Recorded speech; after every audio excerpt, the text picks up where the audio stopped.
Hey everyone, today I'm going to be talking about solutions for poverty. First, I'm going to begin with what is a minimum wage. A minimum wage is the lowest wage per hour that a worker may be paid as mandated by federal law. Um, Typically, minimum wage affects people who are younger, less experienced, or less skilled. And then here are some facts about minimum wage. First minimum wage was established at 25 cents per hour under the Fair Labor Act of 1938. The minimum wage is legally mandated base pay for non-exempt hourly workers. And then here in the United States, as of 2023, the federal minimum wage is $7.25 per hour. Individual states and cities can also pass different minimum wage requirements as long as it's not lower than the federal minimum wage.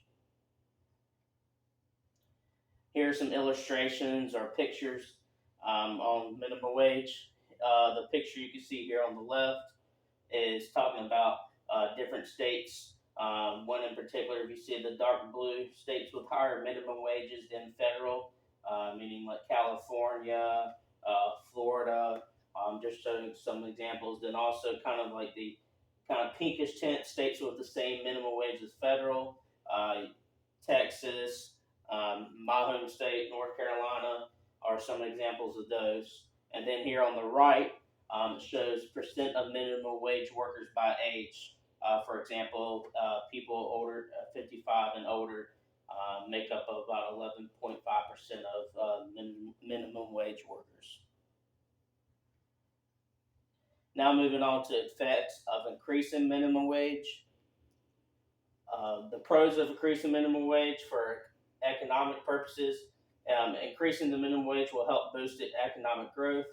And then also when wages increase for consumers in turn, it means increased spending on goods and services.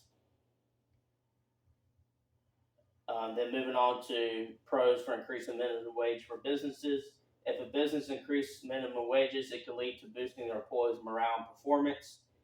In turn, it creates increased employee retention. Then it helps the businesses reduce their costs for training employees because they're not having to retrain new employees. They're able to keep the same employees over a long period of time.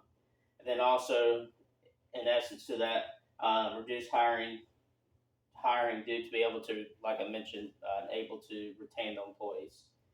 And then also on the financial side for businesses, increased demand for goods and services.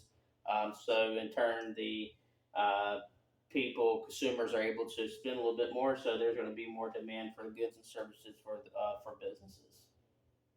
Now moving on to cons of increasing minimum wage for businesses.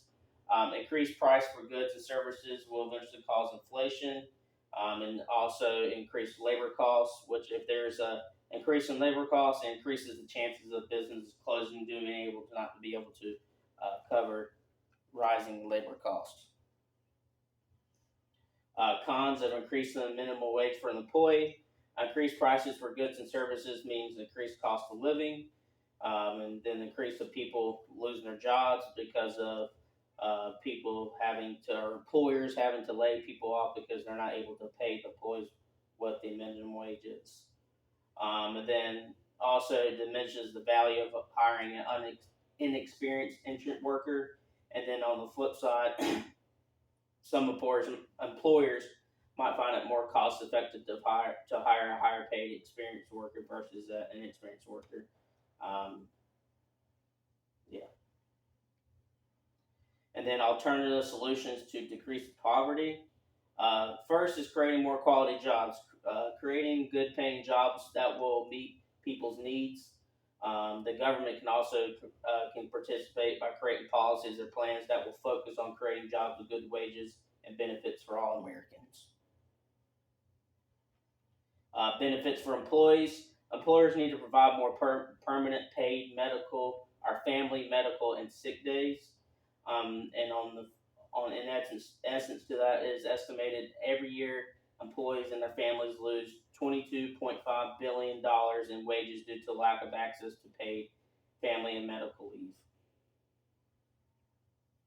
And then lastly, affordable child care. Child care cost for a parent here in the United States ranges per month from $800 to about $1,300 per month. Then also during the COVID-19 pandemic, there was about 700,000 parents had to leave their jobs to take care of their children because they're not able to find child care based upon affordability or availability. And then here are my references. And thank you for watching.